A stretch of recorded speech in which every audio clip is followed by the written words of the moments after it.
Hello everyone. Good morning and very warm welcome to the first meetup of Null Community for the year 2022. So we have two amazing talks lined up for today. But before that, please bear with me while I complete a short introduction about Null Community.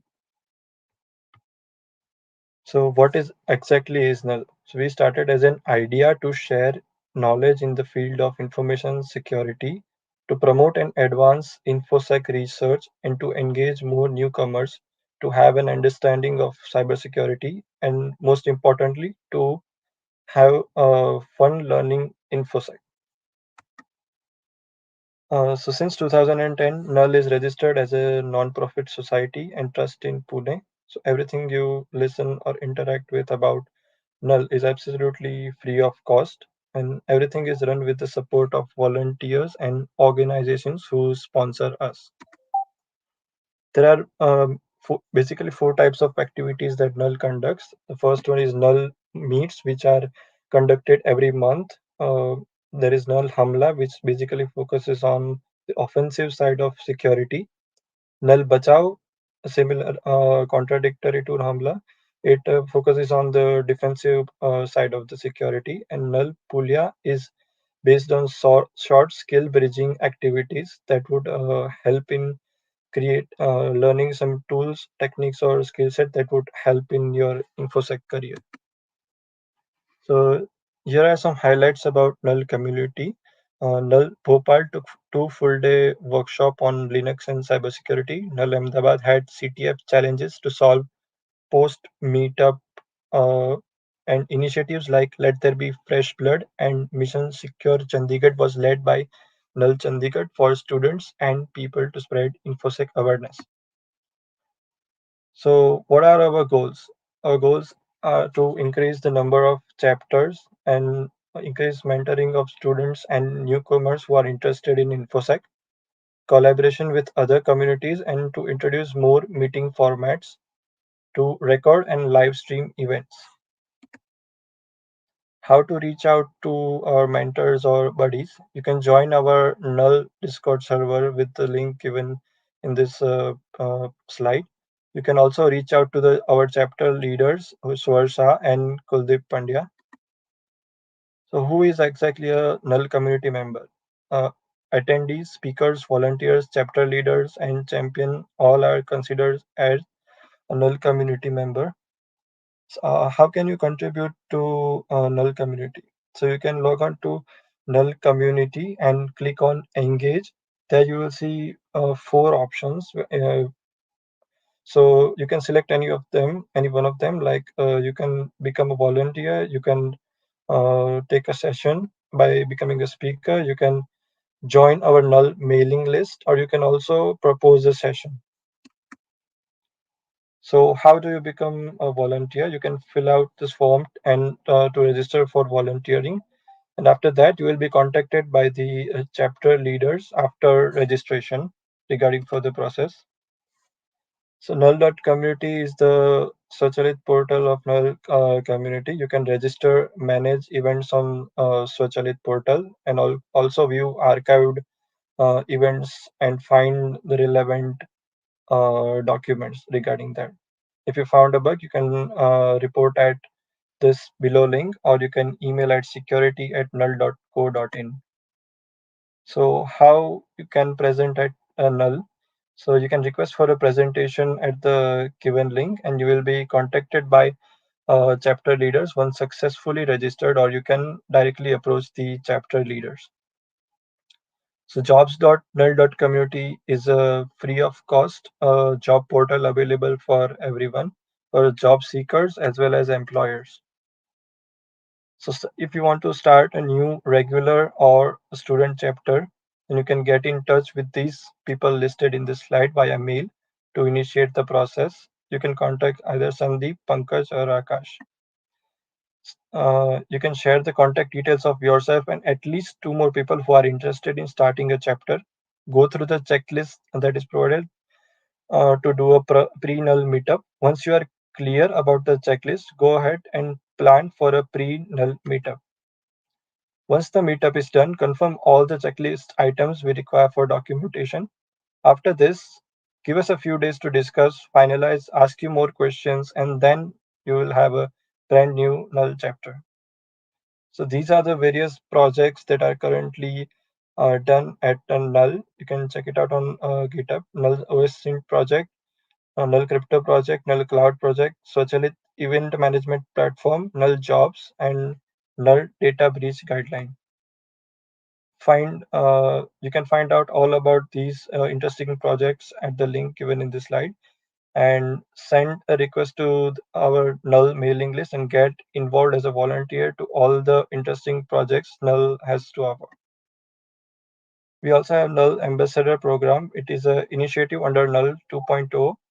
Our idea is to basically extend the presence of Null platform amongst universities and colleges by students. Uh, any passionate or motivated student who is undergraduate, graduate, or postgraduate in any field are welcome to participate in this program. You will be able to plan, arrange, and conduct events in your college. So shout out to all the Null Ahmedabad volunteers who work very hard to give such sessions. Jai, Satyam, Pooja, Parth, Malav, Ashi, Purvi, and Vrishab.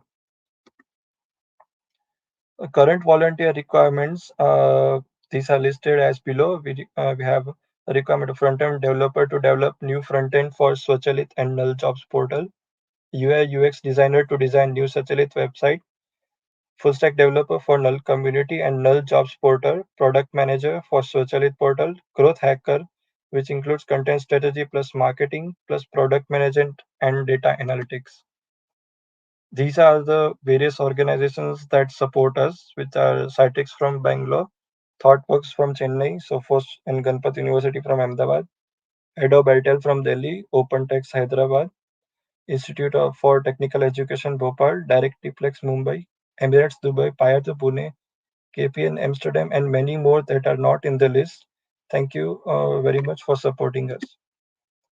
And a shout out to other local communities too who do a great work in InfoSec like Garage for Hackers, SysInfo, OWASP chapters, TEFCON groups, and InfoSec girls. Thank you and enjoy your event. Next up is Siddharth Balian. So I'm handing over this event to Siddharth, and you can share your screen and start the event, start your talk whenever you feel ready. Okay, great. Let me share my screen.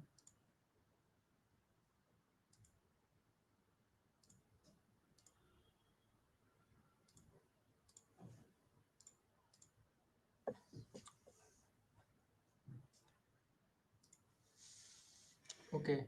Hi guys, my name is Siddharth Balyan and I would be speaking about understanding containers through the runtime. This is the title of my talk here. Um, so I would like to start with introducing myself. This is my first talk in any Null meetup and I'm glad to have this opportunity.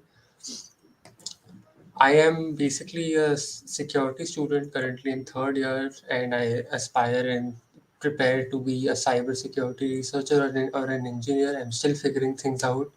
I am part of Null's cloud security study group, where I have been diving into cloud and cloud native as a result. And because of that study group, I had discovered this topic and hence this talk. So the topics covered in my talk are the basic overview of Docker and containers, what technology goes behind a container, be it C groups, namespaces, OCI, container runtime. I would like to demystify them and just make the picture clearer because honestly it gets confusing as you dive deep into it. And then I would go through container runtime and specifically container D or container daemon. And I would also show you how to use this container daemon using its CLI tool and its Go APIs to work with containers rather than just using Docker to bring up containers. So picture this, when you started studying or when you started understanding or using what Docker is, you go to Docker, you see, like Docker is something which brings up Docker containers, and there's a Docker engine, and then the Docker CLI, and then there's a Docker daemon too, which you have to install if you've gone through the process of installation, and they bring up containers. And if you have managed to watch some videos or just try to dive in deeper, you come across C groups, namespaces, containerd, run C, and just it becomes a whole mess of the different technologies working together. So I would like to just paint this picture in your mind, and hopefully by the end of this talk, it would have been a little clearer. So let me start with just an overview of what containers are. I won't go into the this very deep, because I'm sure we know what containers are, given that they are basically an isolated environment where you can package and run applications in such a way that that isolated environment, when replicated on different systems, just works without having a dependency problem. So so basically the Docker platform emerged to use the loosely isolated environment, which are called containers, so that you can run many of them on a given host, or you can run many of them on different hosts, and they work because of the core technology, which is behind the containers. So it plans to solve the DevOps problem, where it just works on my host but not on the other hosts. So it is almost synonymous with containers, Docker, because the first time I think I used containers was through Docker, and I was like, okay, Docker is basically what a container is, but that's not actually true. Containers are their own technology. What Docker has done since coming onto the scene in since 2013 to 2015 is that it has made it has abstracted the containers and made them usable for packaging the applications. So Docker has abstracted the technologies and developed the technology so that you can use the containers. Otherwise, container as a Linux primitive have existed on the scene since a long time. Example of this would be LXD and LXC. Um, so this is just a basic overview of how Docker works. This is the basic architecture. More importantly, to see is that when you actually use Docker, when you say run Docker, run Ubuntu Bash, what happens is that you are actually interacting with the Docker CLI, which is in the end interacting with the Docker daemon, which runs on the system, and that is what actually does the work of managing the containers. So you plan to pull images and bring up containers. You use Docker CLI, but in the end, it is the Docker daemon which is doing all of the work which goes into this. So it brings up it mounts the data volumes and does the networking part, so that in the end these two things, your containers and images work. So when you use this command, say docker run -it ubuntu bash, or this is the most basic one, or you run the hello world container in Docker, you are actually interacting with the Docker CLI. But what it does, it communicates to the Docker daemon, which is what actually pulls the image and spawns the container. So I would like to come back to this and just explain kind of how it works.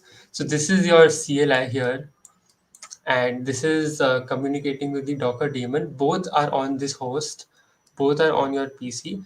And here is the image registry where the Docker images are stored. So, for example, when you run Docker pull, it goes to the Docker daemon, and Docker daemon sees that okay, I don't have this image, so it goes to the registry and it pulls the image onto your system.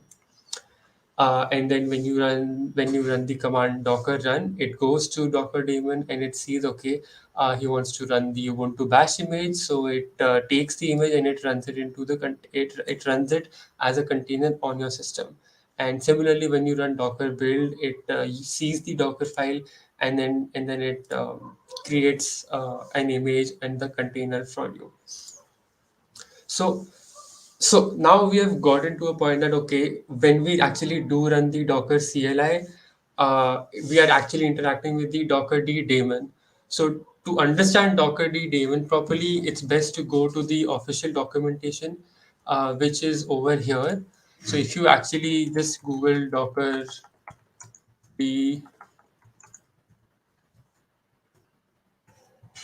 documentation, you will come over here, and this is what I think you should be looking at. So this is the Docker-D daemon, and it says that it is a self-sufficient runtime for containers. Okay, let's if you start to read through this, it's a big page, but if you go to this option over here, Docker runtime execution options, you see that it says that the Docker daemon relies on an OCI compliant runtime invoked by the container D daemon as its interface to the Linux kernel, namespaces, C groups, and SE Linux. So this is a very loaded term, and there's a lot to unravel over here. So if we like, we have actually found new rabbit holes. Those rabbit holes being, what is an OCI compliant runtime, what is the container D daemon, and what are namespaces, C groups, and so SE Linux is basically security enhanced Linux, which is a hardened kernel for which adds a lot of security features. We won't be covering this, but we will be covering this namespaces and C groups. So let's break this down, and to break it down, we'll cover each of the individual topics which I have mentioned over there. So first, we'll dive into C groups and namespaces. Then we'll move on to OCI, which is the Open Containers Initiative. I'll explain how all these three come into play to actually, in the end, bring up a container which you run through Docker run Ubuntu Bash. So C groups is starting with C groups. It's a very small and low level Linux kernel feature which allows processes to be organized into hierarchical groups where their resources can be monitored or controlled. So this aims to just organize the process into different groups so that you can control how much of your resource they use. This is a good comic which explains basically what a C group is better than I ever can. So I'll run through it. So here it sees that, okay, processes may want a lot of memory. Chrome could be one of them, and your host may only have, here like 16 GB in total, and a lot of it could already be used. So here you can just pile on or just group specific processes together, and then you can impose limits on them. So say you group three of these processes together and say that, okay, you three only get 500 MBs of RAM, and if you try to get more RAM, you will get killed. So processes tend to just follow this limit which is imposed over here. And if similarly with memory, you can also impose restrictions on the CPU. You can also impose restrictions on, I believe, how much network bandwidth you're using. And so you can even track a lot of it. And /sys/fs/c group is the directory you can go to and just view how C groups is working on your system. Interesting fact, uh, all of the processes in your, if you're running a Linux kernel, all of the processes are inside a C group already. And in a few advanced or hardened kernels, those processes already have, since it's in a C group, it also has these restrictions of memory and CPU usage. So if you actually try to use a fork bomb, which is known to just use up all your CPU and memory, that won't happen because the terminal or the shell where you run that fork bomb is probably inside a C group, and since it's inside a C group, it has a specific usage, which it has a specific limit to what it can use, and if it tries to cross the limit, it gets killed off. So this is an interesting thing that C groups, uh, they help you against fork bombs. So I believe I hope I've covered C groups properly, and also in the chat, if anyone has any doubts or problems, just do write it. Just do comment it, and I'll answer it right away. So I'll now talk about namespaces. So namespaces are another Linux kernel feature, and what namespaces do is they partition the kernel resources, and they partition the kernel resources so that once one set of resources can only view that specific set of resources. Again, this comic explains it better than I ever can. But say you're inside a container, and if you run psaux, you only see like very low number of processes. That's because it's inside a namespace. And why it's inside a namespace? Because you don't want your container to see all of the processes which are running on your host, because then that is very bad for your security, and also compromises how well the container can run. Because if your container crashes and it can see the other processor and interact with them, it can bring your host down too. So some namespaces which are there are PID user. User is for, say, when you bring up an Ubuntu container, you are root there, even though on the host you are your normal user. That's because of the user namespace. Then is the mount namespace. Mount namespaces, you could be in any directory, but when you go into the container, you are in the slash directory. That's because of the mount namespace. And then the net namespace is for your container has its own IP address which is different from your host IP address. That is because of the network namespace. So namespaces partition the kernel resources and kind of isolate them. And so with this, C groups and namespace do two things. C groups controls the usage, how much can a resource be used, and then namespaces controls what like what are the things which can see or view the resources, or it controls the visibility of the resources. So these two primitives are so powerful that if you don't know them well, you can genuinely make your own containers from scratch. Again, these two topics are very wide and they are really interesting too, so they may take up a whole other talk if I dive more deep into this.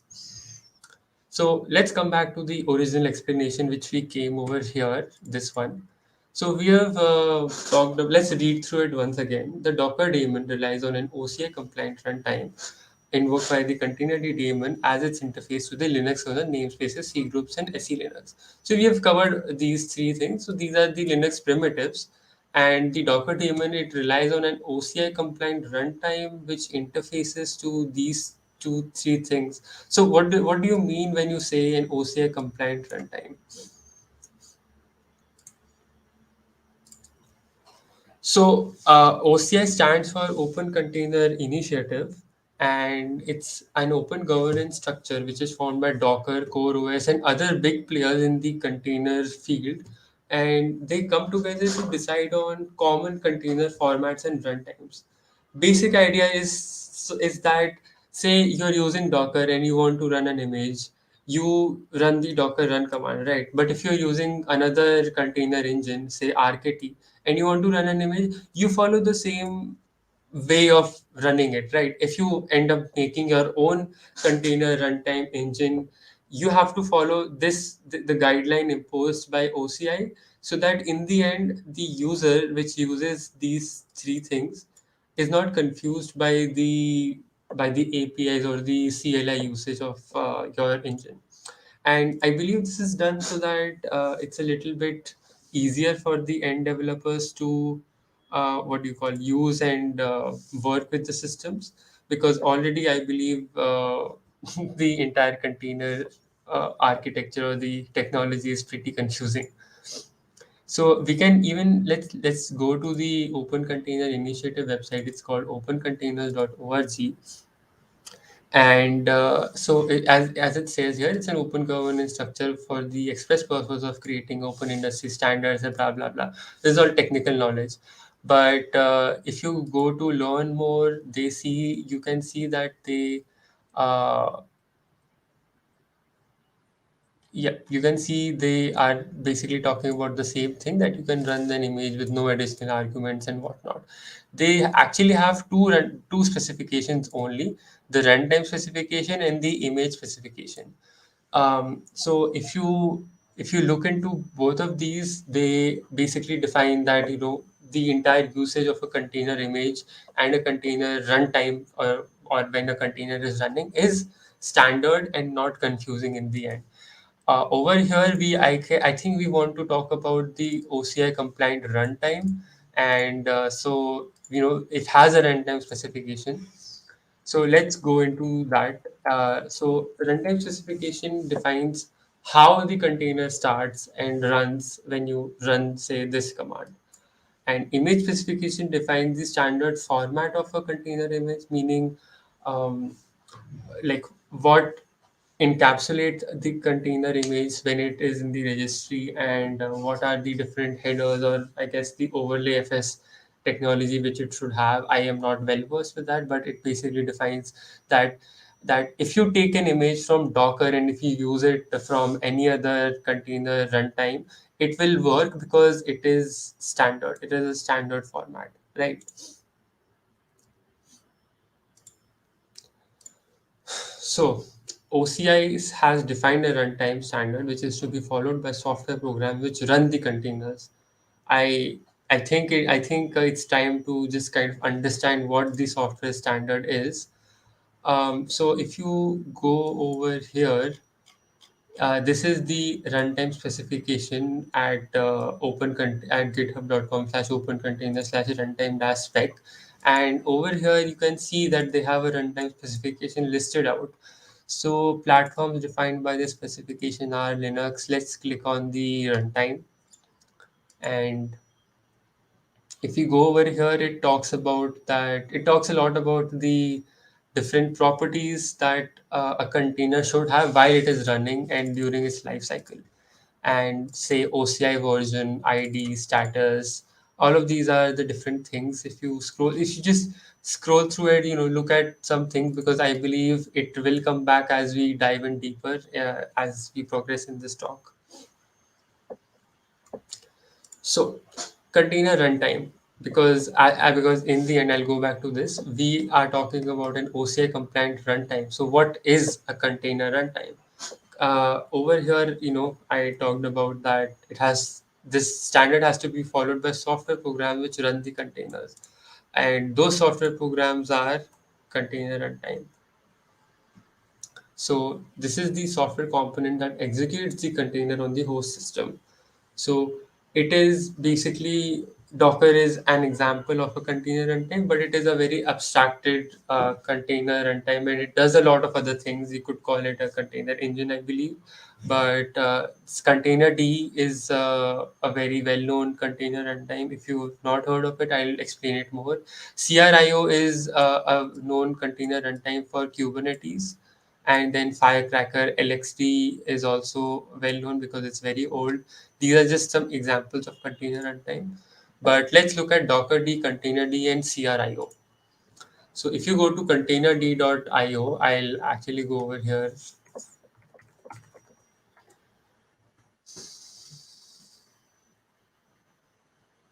It will bore you or confuse you with its normal jargon and an industry standard container runtime with an emphasis on simplicity, blah blah blah blah blah. If you scroll down, it says that it's a daemon. It's available as a daemon. Manage the complete container lifecycle of its host system. Okay.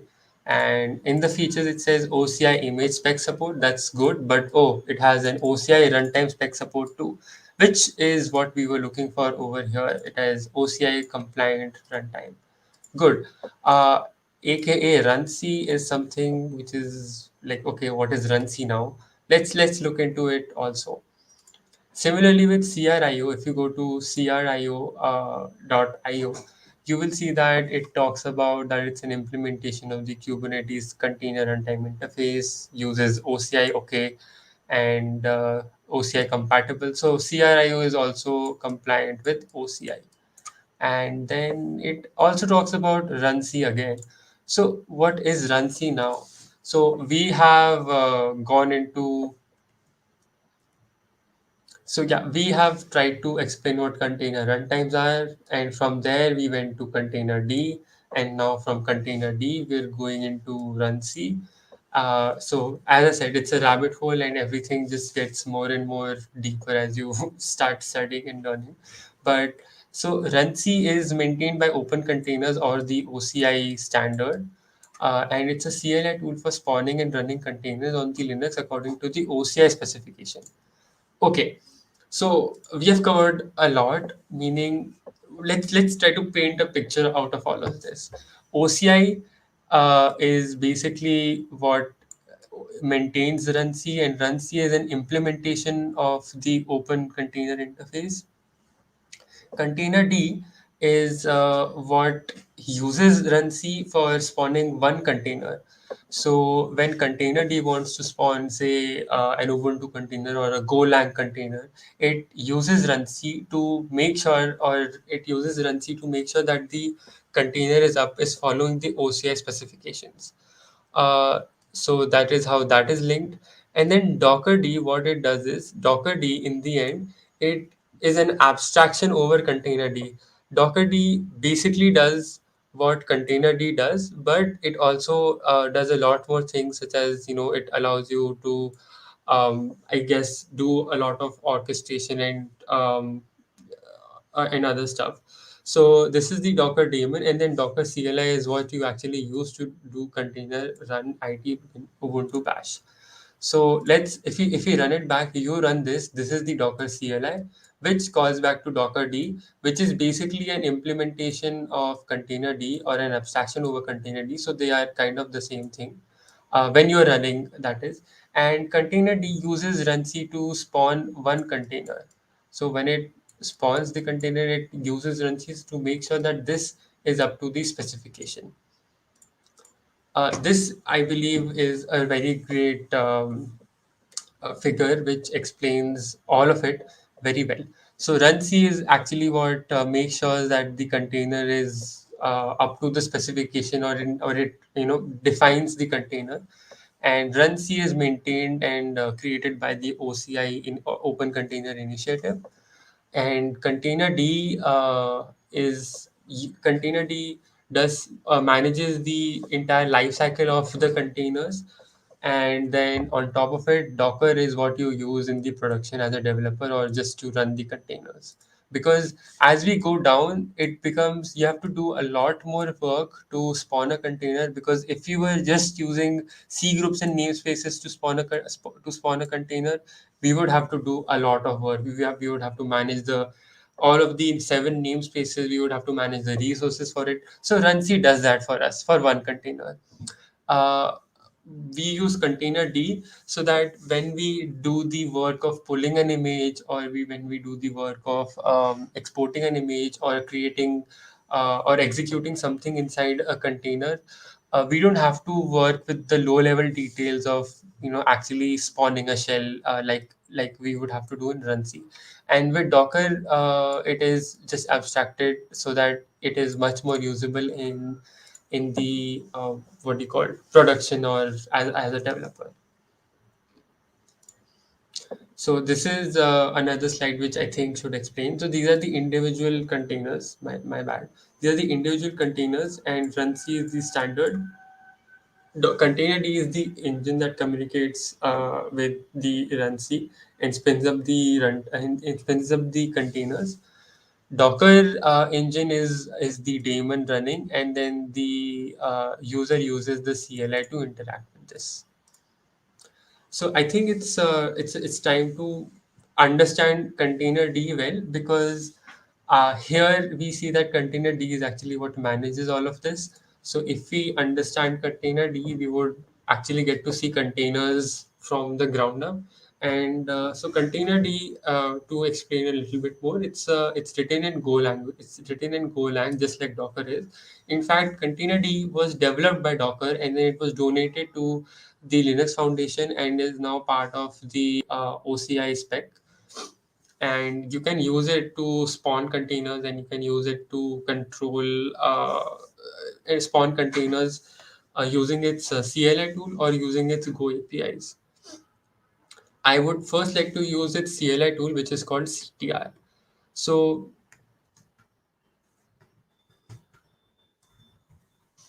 so if you have ever installed Container D, you will have ended up installing CTR, and it's located in your paths in the user bin directory or the bin directory. So if I run sudo CTR just like that, yeah, it says that it's a container daemon. It's an administrative client for interacting with the container D daemon. And let me if you just try to say manage the images just like that, it won't run because you would need oh my bad. Okay, yeah, if you try to just display the images, or if you try to work with the CTR just like that, it won't run. As you see, it has just timed out, it's not working because you need the containerd daemon running too. So to run the containerd daemon, all you have to do is sudo containerd.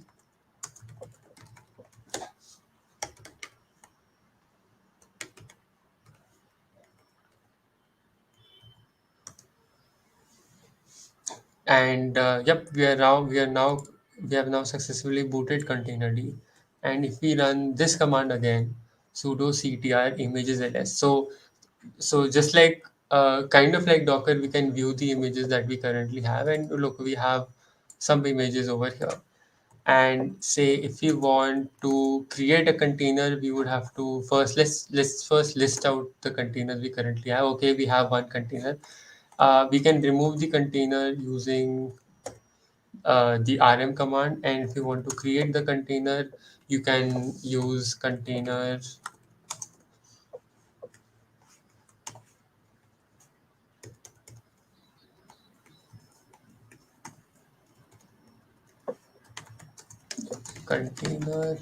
create.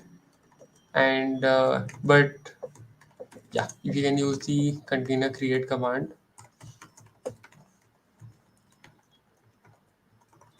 So just like in Docker, if we can try to run what happens when we run Docker run hello world, we can try to run that hello world container over here. So I have made the container, and to actually run the container, you have to create a task out of it. So let me just create a task and start it. And look, we have our hello world container running successfully. We can do a little bit more than that, and if you look over here in our container daemon, we see, okay, our id of the container is hello1, and our namespace is default. So as I said, namespaces is the Linux primitive which actually helps you define the container. So we have this over here. Interestingly, if you go to if I let me just do sudo here. If you go to where the if you go to where the containerd socket is located, which is in var run containerd.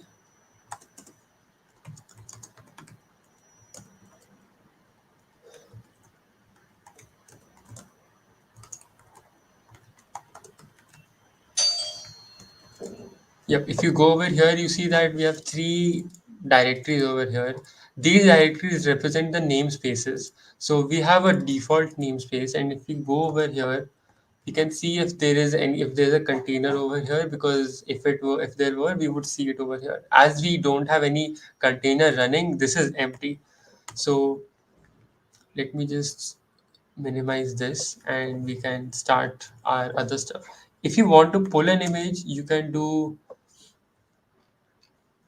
the image pull command. So images pull docker.io/library.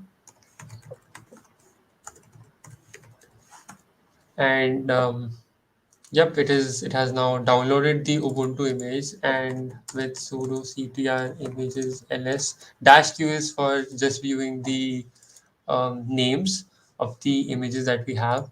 So if we do this, we can see that, okay, we have our Ubuntu image over here.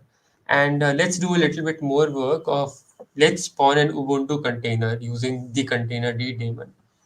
So for this, again, we have to follow some steps, which is container create.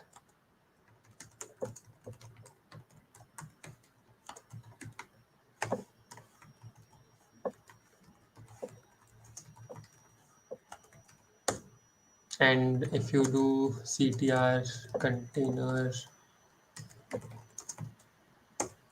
yep, we have our we have our Ubuntu container, and let's run this container. So to run the container again, we create a task, and let's run it in a detached way. So let's do -d for detached, and yep, we see that our container should be running. It's we have the PID, we have the namespace default, and I believe we should be able to see just a second. Yep, I believe over here we see our container, and I like to show it again. Container ls. Yep, we see our container over here, and since we have a task running, so ctr task ls. Yep, we have a task running. Its PID is 116088, and over here we see that we have the container. If we go to Ubuntu one and we ls over here, we see that there's a lot of stuff. There's a lot of things over here. If we let's just look at this for once.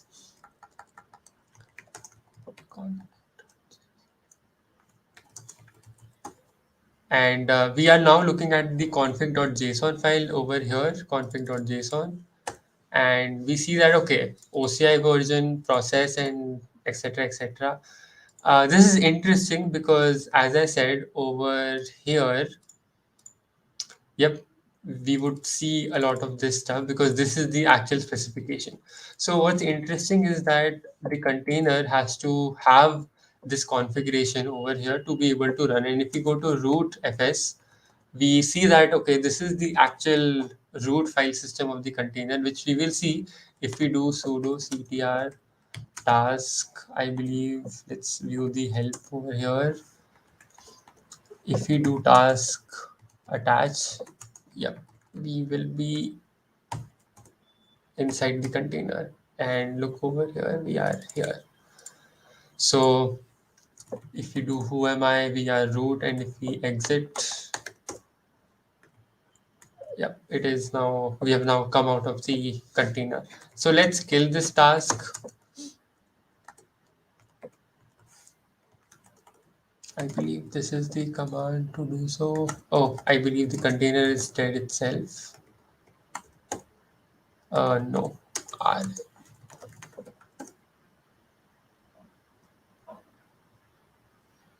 So it says that the resource is busy, so it should mean that the task is still running, which it is, and if we look at this, we see that we can delete and kill multiple tasks. So let's kill this task, and then remove this task.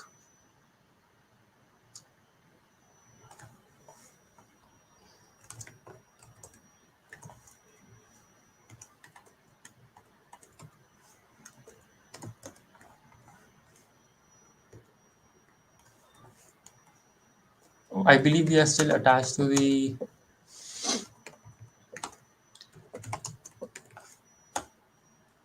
Hmm,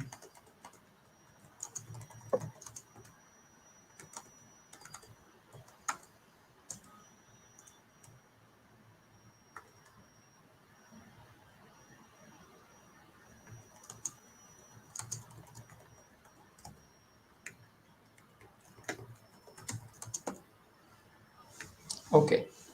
It's dead now, and we see that we get the normal message over here when we which is what we get after deleting a specific task, and as we see over here, we don't see the Ubuntu container anymore. Uh, yep, it says that no, there's no such file or directory. So we have now successfully pulled an image, which is the Ubuntu image, and we have now also successfully worked with the container and executed it. So to understand how containerd works with dockerd, I would like to do this little demo over here. So over on the top, I would use the Docker CLI, which is the Docker run this, and then over here I would like to run the Docker daemon. And so if let me run Docker daemon over here. Before that, I will like to kill this daemon over here, and yep, we have the Docker daemon running. So if I run, say, this, oh, I am inside it. Lovely. And let me exit out of it, and yep, it's done. If I don't have this daemon running, which I believe um, sometimes happens when you forget to start or enable the systemd service, which starts the dockerd daemon, you get this: cannot connect to docker daemon at unix var run docker.sock. So which means that we need to have the docker daemon running to run docker CLI. We can also, since Docker daemon uses containerd as it is, we can also specify Docker in the Docker daemon which particular socket file you need to run containerd from. So let me run the containerd daemon.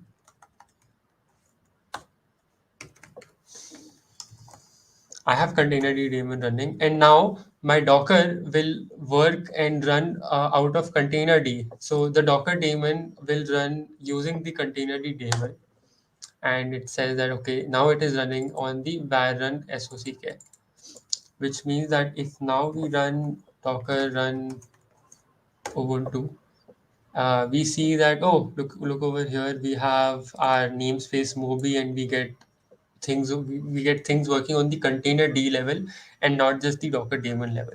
So interestingly, namespace is equal to Moby. All of your Docker images and Docker containers run inside the Moby namespace. And as I said, are used so that our namespaces are used so that our system resources are separate, and if you end up borking your containers, it doesn't affect your host system in any way. So let me exit out of this, and we see that okay, this Docker daemon, which actually connects to containerd daemon. Now I believe we can now go and understand how exactly can you or do you use the containerd daemon if you were, say, developing your own Docker or a Docker killer or a Docker engine. So containerd obviously isn't like Docker in the end doesn't actually use CTR, because if we go over here.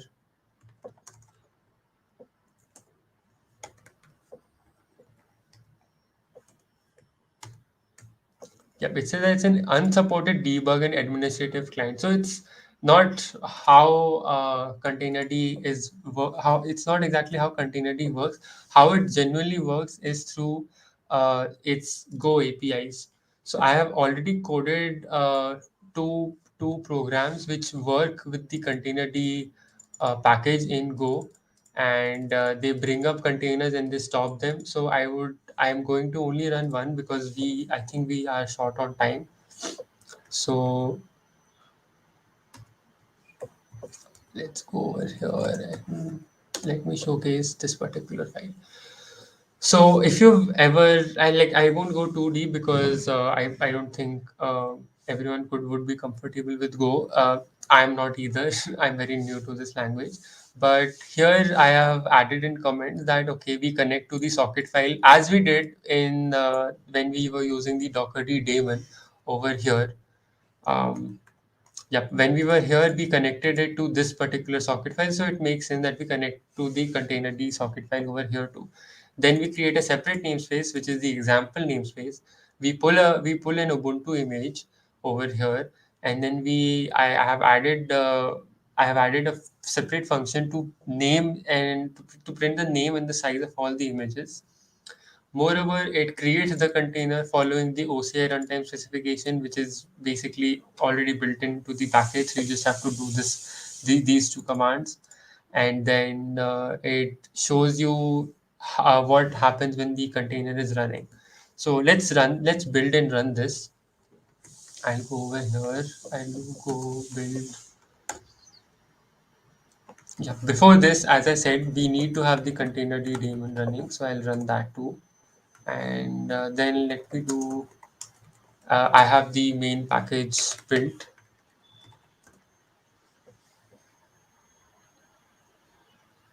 And look at that, we have the image listed, and then we have the size of the image 28 MIB, and it says that we have the container created also.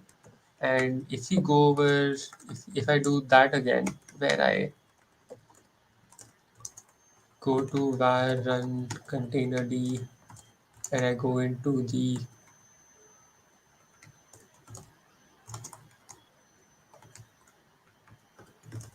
yep, if I go, so I have an example namespace too. If I go over here, I see that, okay, I have my Ubuntu container, which I have listed over here.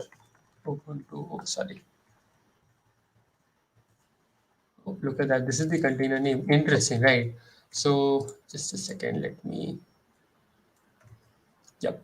So over here, we actually have shell too, ls, we can do ls, we can do who am I, and then we can do exit to exit gracefully from there. And here it says that this is the example namespace. So interestingly, you can work with the different namespace. You can use the Golang API to create your own containers. And in the end, this is actually what is being done over when containerd is used programmatically. I believe I'm almost at the end of my talk. I would just like to talk about. Yep. So I have showed how to use the Go APIs too, and to pull an image, create and start and exit the task. And I would just like to go through some of my references. So I have linked them over here, and you can just go through them when you get the PDF. I have referenced the blogs by Ivan Velichko, and then I have also used the containerd documentation and the getting started page. There's also a demystifying container series on GitHub, which I believe is extremely good, and I think would be helpful if you aim to dive deeper. I am at the end of my presentation, so yep. I hope I didn't bore you a lot.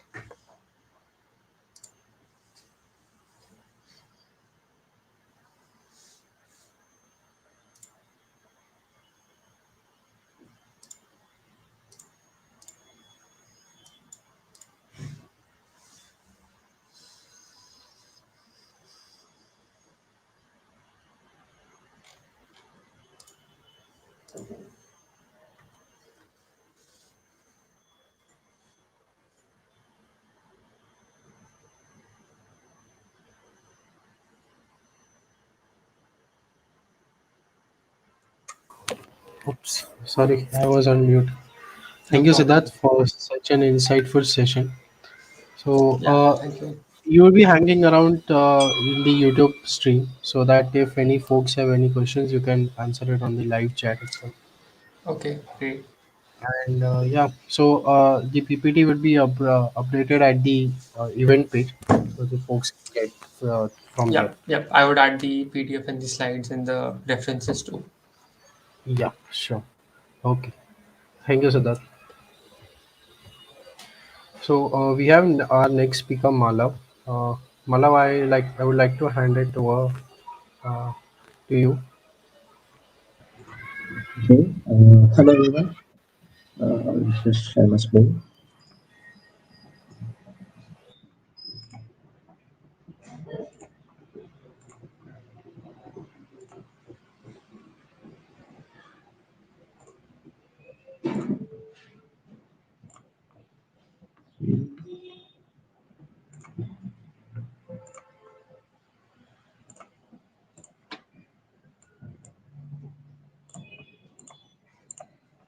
Can you see my screen?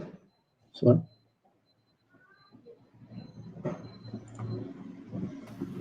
Yes, your screen is visible, Malav. Awesome.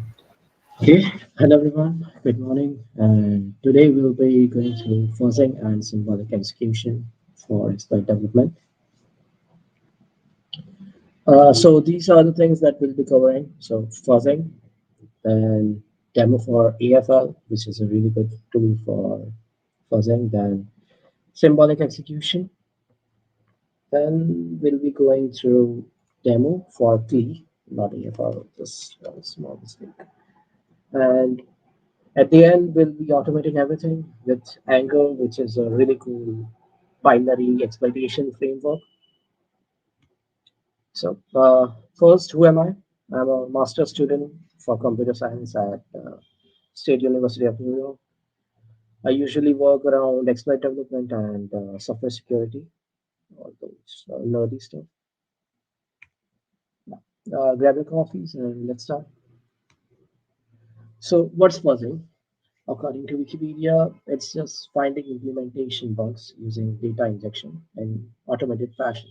So, you'll be just generating random inputs and feeding it to software until you finally encounter a crash, and yeah, there you have a bug which you can exploit. So this meme can be example of for that. Yeah. So it's just like a chimp walking on computer, pressing random buttons and seeing if it works or not. So what's the proof of this technique? Yeah, it can sometimes work. Sometimes you can discover actual crash, but in most cases you won't because let's be honest, it takes time and it's random guessing. So yeah, let's try to improve that a bit. Um, We have sorry to interrupt you, Malav. Can you be a bit loud? okay. Uh, Yeah. am I better now? Is it better now? Not yet. Hello, There is hello. some. Yeah. Yes, yes, that's better. Okay. So let's try to improve that technique, and we have two more requirements for our fuzzing. Test cases can be automatically generated. Yeah, agreed that if it's a image application like slideshow or something, we would first need to provide basic image like a photo or something, and our fuzzer should automatically generate random images and pass it to the application and see if that crashes or not. And in case if that program crashes, our fuzzer should return the image that actually caused the crash. So that's why we need to monitor that application as well. This could be one form of that. So mutation based fuzzing. So at first, it will take a well-formed input. So as I said, an image that is valid with all those valid image tags and headers. So our fuzzer will create some anomalies and create a mutated input. That mutated input would be passed to our test program and see if that crashes or not. If not, then we create a new input, pass it to the test program, and again and again. So AFL, American Fuzzy Law, well popular tool, takes this technique to some next level. Initially, a user passes some seed inputs, and those seed inputs are put in a queue, input queue. One by one, AFL takes inputs from that input queue, mutates them, and executes them against instrumented target. So instrumented are just specially compiled binaries. So if you want to fuzz your software or your binary C program, then you would need to specially compile that. We'll see that in demo. So after executing that against the binary, our fuzzer AFL will check if coverage is increased or not. And coverage basically means the number of lines that can be explored.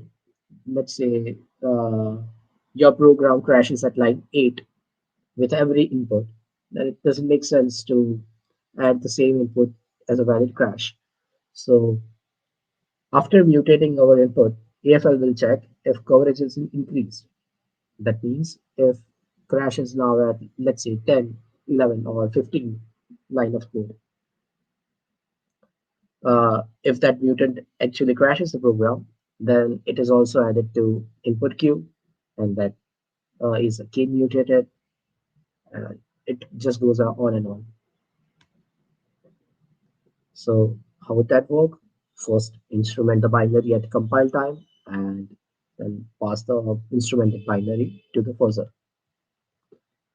Let's see a demo.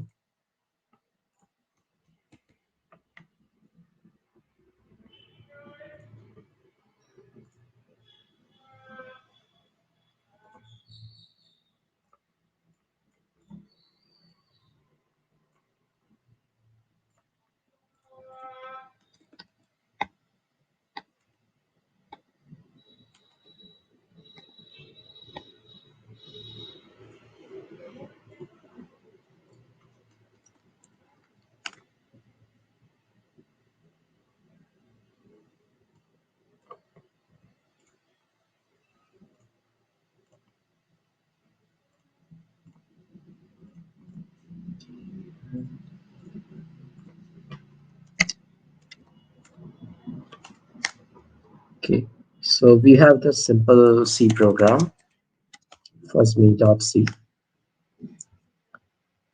It's basically a login program. It will ask user for username and password, and if both are root, then access will be granted. Otherwise, access is denied. So login, random thing, access denied. If I do root and again root, and access is granted.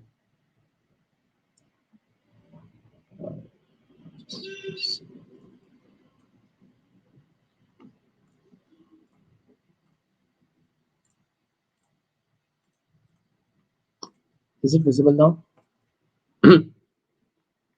Hello? Yeah, no part.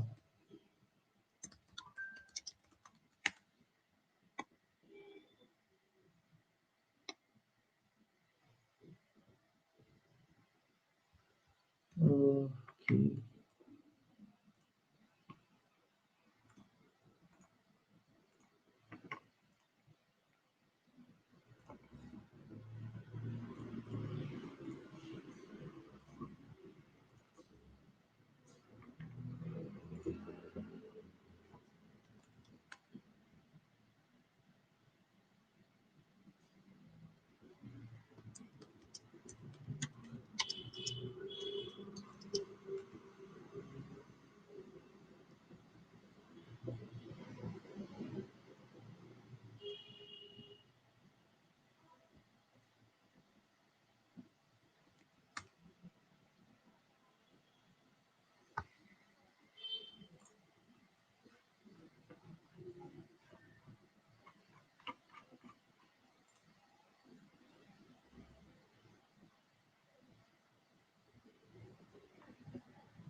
Okay, I think it's visible now.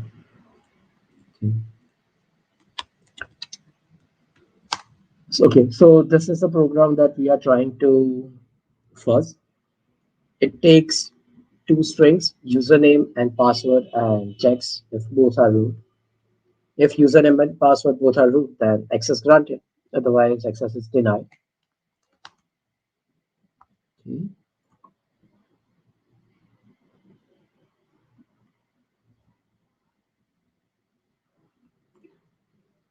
And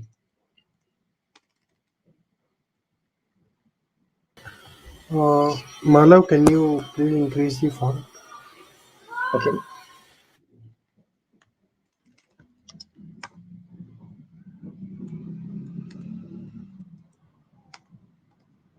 admin, access denied, and root, access granted.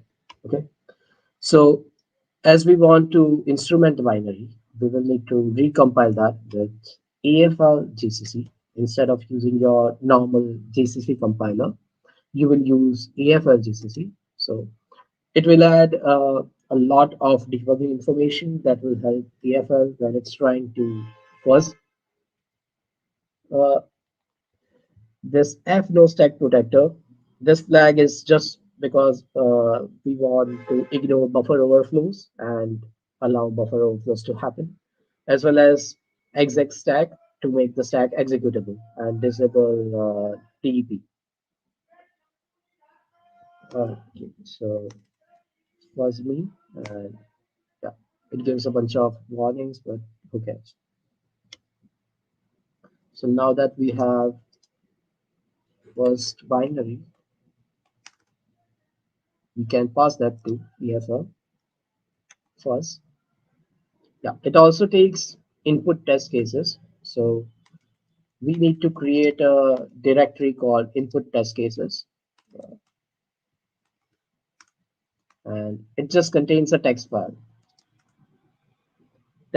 for random A. I'll just remove that and create more valid test cases. Let's say one,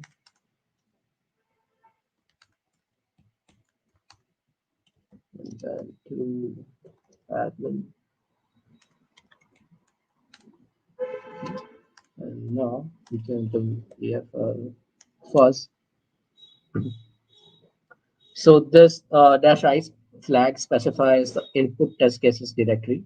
So AFL will take input test cases from this directory and share all out results to this directory called out. So it's just storing our results first me.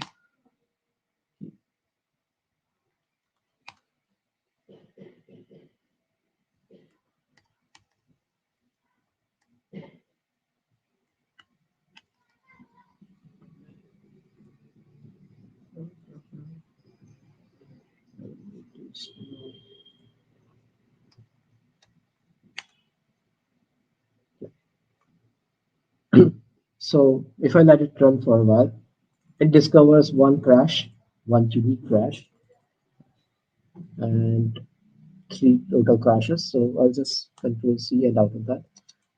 To make more sense out of this, you can just run this for a lot, like 5 to 6 hours, and it will give you better results. So, okay, and there's a directory called crashes, and I just add a specific instance. So this is the input that caused crash. So if I want to replicate the crash, I will just do and first we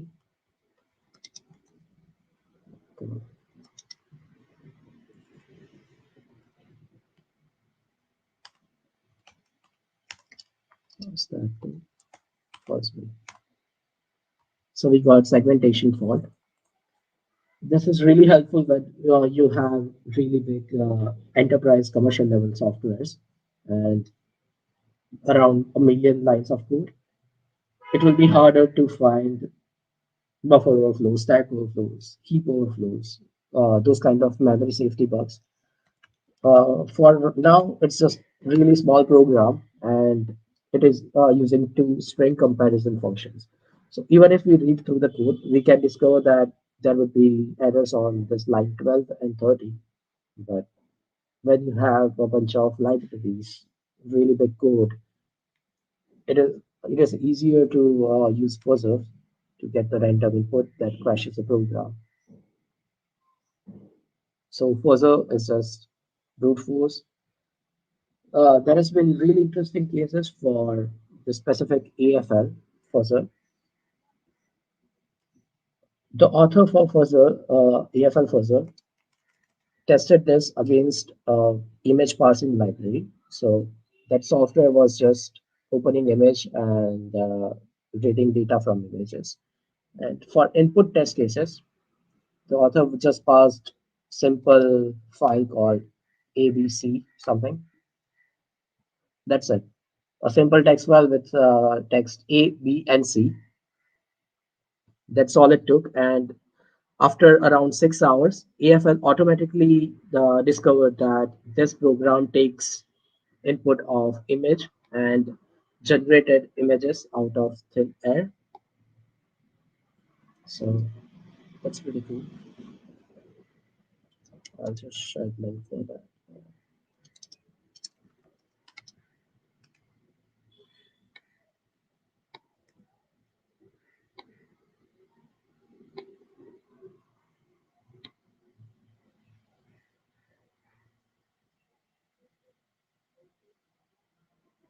It when they started, they just put hello in input directory and a text file called hello.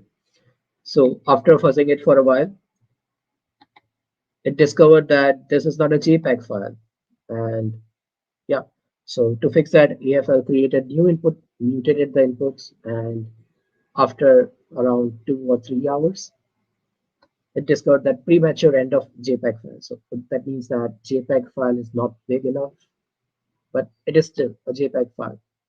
So this specific header was generated by EFL even after 1 million or ton of iterations.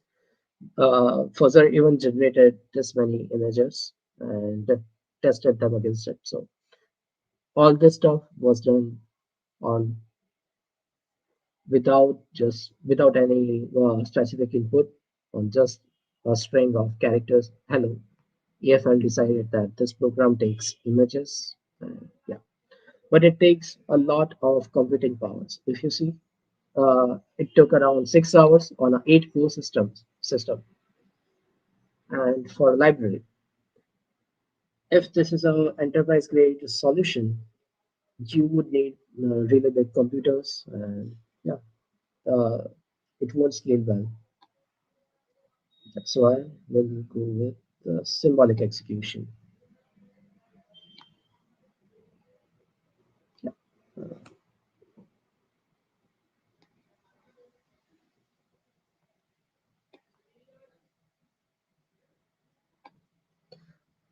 So what is the goal? What is our end goal for symbolic execution? Take a good look at this function. So there are a lot of things. If this function fails, so SSL hash SHE1, maybe it's doing some cryptography related stuff. If that function fails, if output is not zero, then it should go to fail, right? So it will directly jump from right here to at the end of the program, which returns error. But the middle portion of this function, which actually calculates the value of ERR in case of error, is never called. So that's a bug. So even if there are errors, it will always return true, as it is not ever evaluated to false. So that's our end goal, to return proper argument or proper values and discover that the specific input causes issues. As we saw, uh, fuzzing is error prone, incomplete, and code coverage is not adequate. So can we do better in terms of test generation? Can we make automatic? Yes.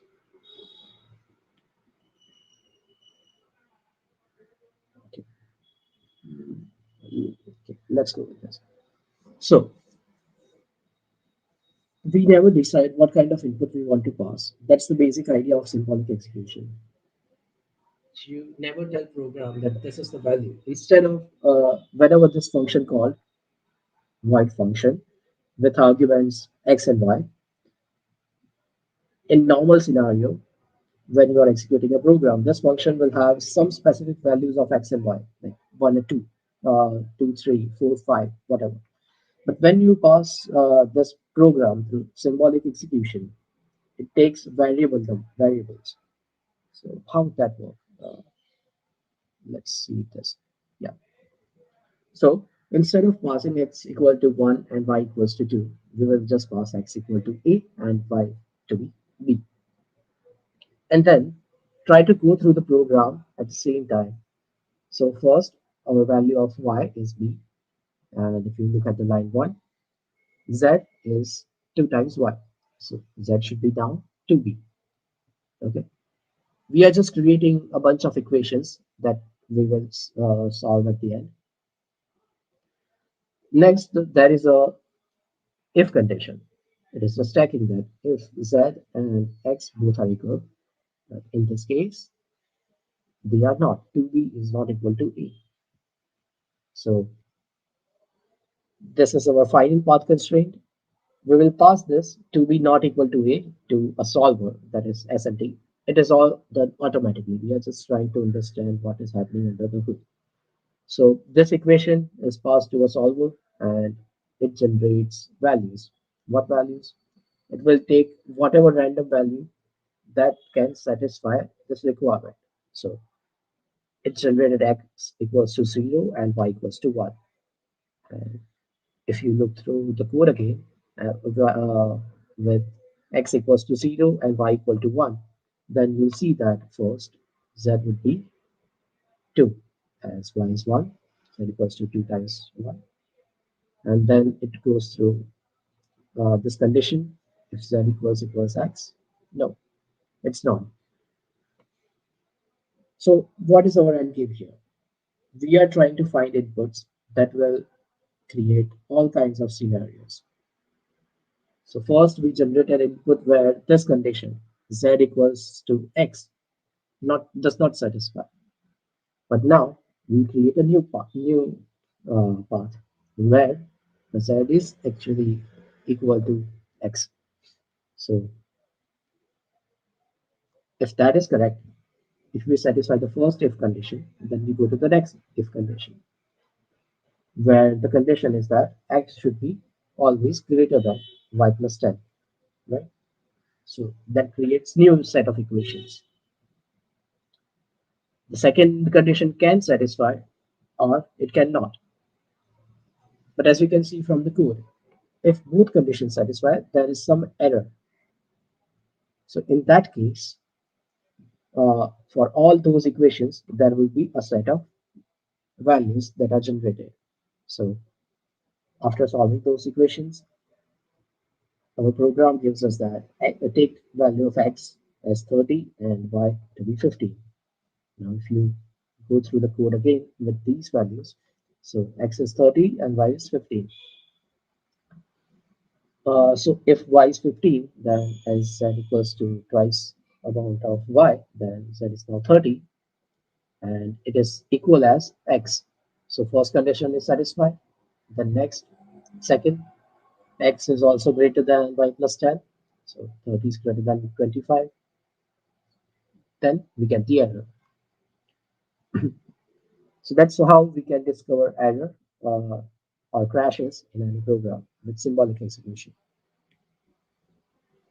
I still have a bunch of theory, but let's first see that in action, so it will make more sense.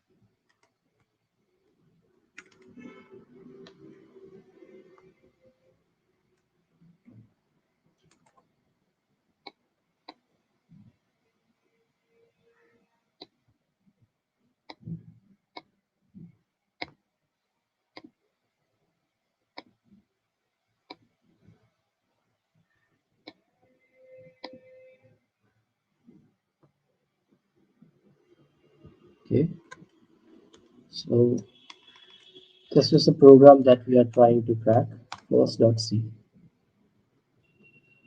It's a simple program. It takes one integer password from user and checks if it is 3214. If password is 3214, then prints password OK, and otherwise just invalid password. Straightforward. We can just compile that with gcc post.c output post. So password we want to invalid 3214 3214 password OK. So that's what we are trying to instrument.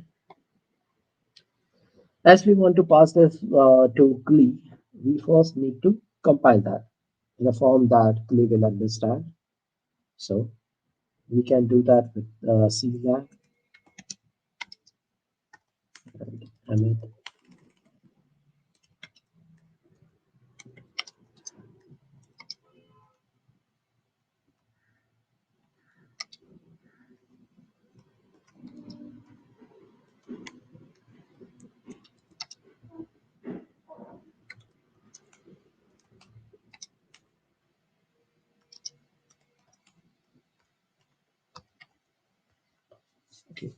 Clean takes input in form of bytecode. What is a bytecode? So when you pass a C program to C line compiler, it is done in bunch of steps. A part of that process is generating bytecode that can be understood and passed by compiler. So that bytecode, we are emitting that LLVM bytecode and saving that to first.bc, right? So, uh, I forgot to hyphen. Okay, so now we have LLVM bytecode start bc, and that can be directly passed to clean.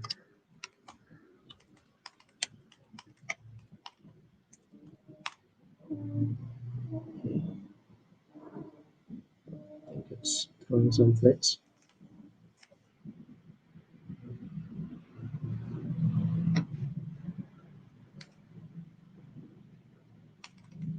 Okay, yeah. First, we need to modify a program. It's for clean. So if you see this line right here, scanf, that is causing issue, right? So a program takes input from user, but as we need to find bugs, we need to pass the control to clean. So this function right here, clean, makes symbolic. It takes three arguments. So a password, address of password. So we are telling clean that make this variable symbolic, and size of that variable is just calculated by size of, and this is just a random name that we give to that variable. Okay, so instead of taking user input from user, now our program will take input from clean. That's the change that we need to provide. And now we'll compile.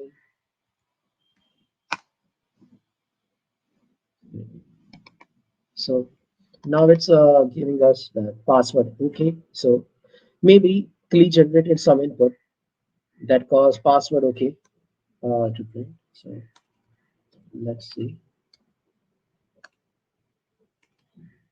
All the results for your previous clean run would be stored in clean last directory, and there are a bunch of test cases, test 1 and test 2. If you want to see what specific input was passed to that program, you just do ktest 2 and then file name. So for the second test case, it just passed a bunch of zeros and program crashed and it was printing invalid password. If we do first test case, we can see that this was a password that Klee used that caused password OK to print.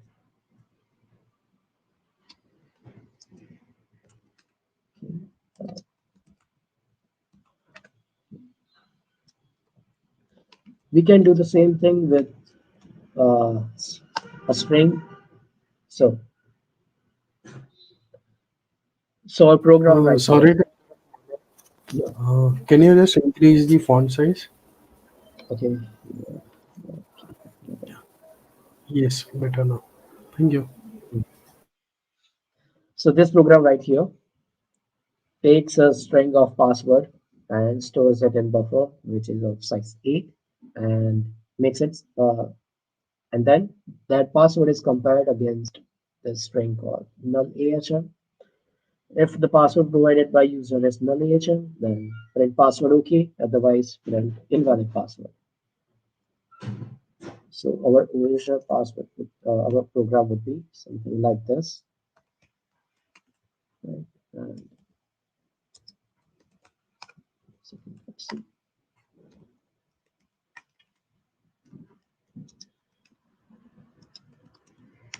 And now we pass second password, invalid password. If we do null ahm, if I can type password OK. So this is the binary that we are trying to instrument. So instead of taking input from user, we will make symbolic. So this string right here that is to be stored in buffer would be symbolic, and then it will be passed to this if else statement. Okay,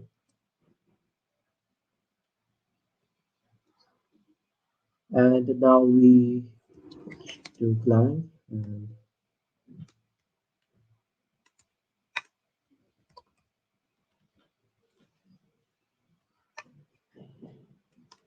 second dot c and now go to second dot byte.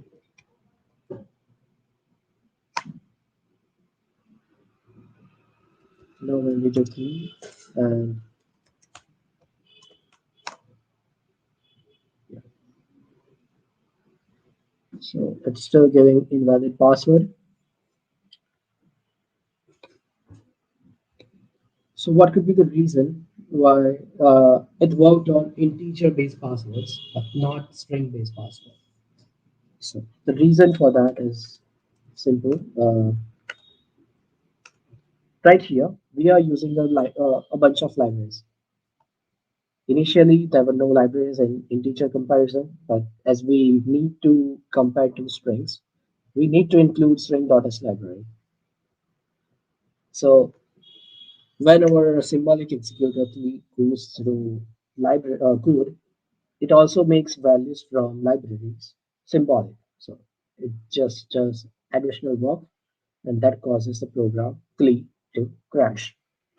That's why we need to pass specific compiled library that is UC libc. So CLI, and so instead of using standard libc functions, we will use libc functions from this UC libc. So that is to work with CLI. Now we get password OK string, and we generated 8 test cases. Let's explore the test cases.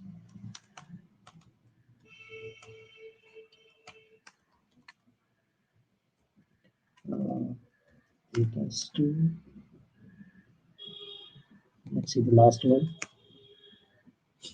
So as you can see, it automatically decided that this string right here, null ahm, if it is passed to program, then it generates something else.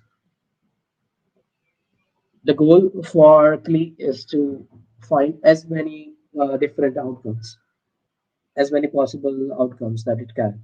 So first, it generated inputs that were printing invalid password, invalid, invalid, and suddenly it tries null ahm, and it says password okay. Yeah, so that's the string, and that's how we crack the binary. But now you will say that we have made modifications to program. We have the source code. We know how this binaries first and second work. So what's the point of using symbolic execution that we can, what's the point of cracking the password when we can just look through the source code and figure out that 3214 is the password? Yeah, yeah.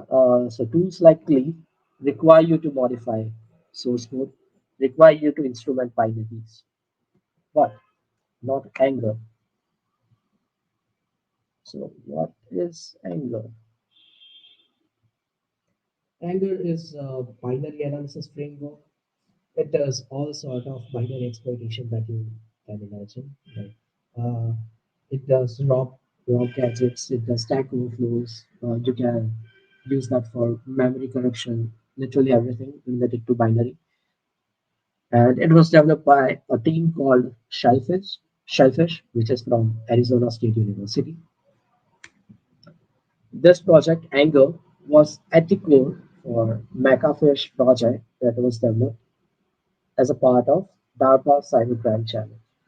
So DARPA Cybercrime Challenge is a really big CTF competition for software-related software security, and they have really big prizes for expert development, finding securities. That's how they encourage. So for this specific competition, the challenge was to develop autonomous systems. So create software that would automatically detect, patch, and exploit all kinds of software. So the kind of stuff you see on Hollywood movies, you can use this framework for that. So these are the kind of things that you can see. You can use with Angular. I have copy pasted from the GitHub page. So yeah, you can read it there. Let's see Angular in action.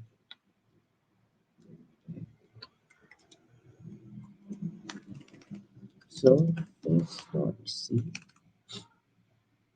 This is a program that we want to have, right?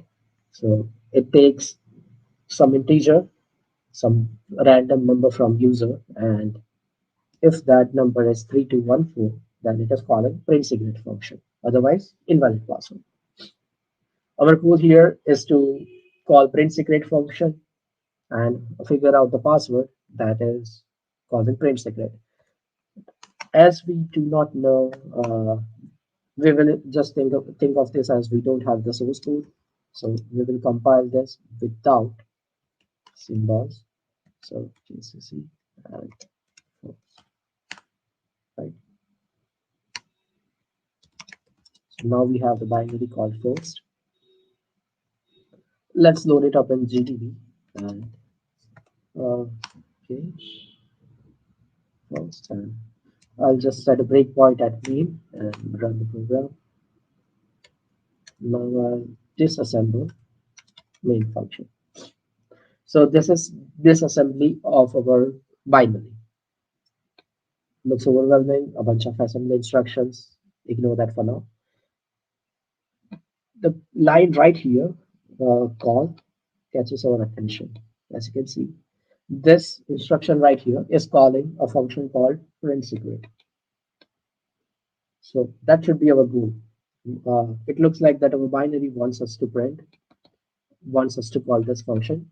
And as you can see, from start of the main function, this call is right at line 92. From main function, it's at line 92.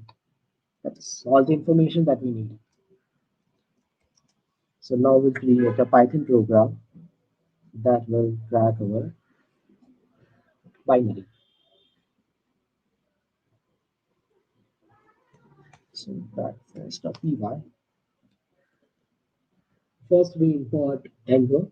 So it's a Python module, so you need to import that. And as a project, you pass the name for binary that you are trying to crack. So here we want to crack first.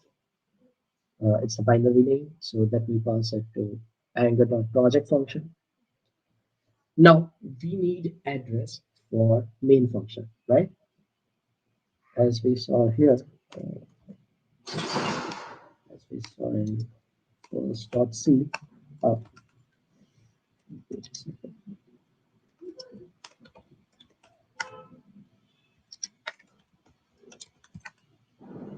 Yeah, as we can see, our print secret function is at line 92 from main. So first we need the address of main. That's why we are calling this function called project.loader.find symbol. So this function will find main from our whole binary and uh, arrange it in a form that Python can understand. So we'll paste address.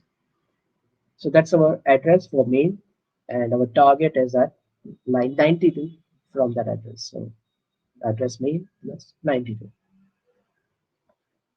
So now this right here, these two lines of code are for symbolic execution. First, we define our entry state. So where do we start exploiting? So we start from main, and we initialize our simulation manager and start exploring. So sm.explore. Uh, we need to find what target. So this is our target, line 92. Then it's just a for loop, simple for loop that will step and try to find next set of inputs next until our target is at line 92. So if we find that specific line, and input that is causing that thing, we will print inputs. So this run,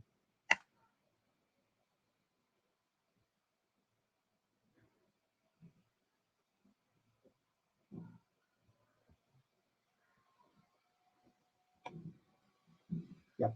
So it found 3214, that is our password, and we cracked it without looking at the source code. So basically, we can do this without source code for any binary that we want, and that is done with symbolic execution. That saves you a pain of exploiting. Yeah. So that's it for now. Thank you for listening. I did not do this. Thank you so much, Malo. It was a really nice session where we learned about fuzzing and symbolic. Uh, sorry, I forgot symbolic execution. Right. Yeah. On a slightly different note, I would like to wish everyone a very happy Netaji Jayanti, which marks the birth anniversary of our leader Subhash Chandra Bose. And this was it for our monthly meetup of for the month January. And I wish everyone great health. Stay masked, get vaccinated if you are eligible, and that's it. Thank you guys for coming to our Null meetup. See you next time.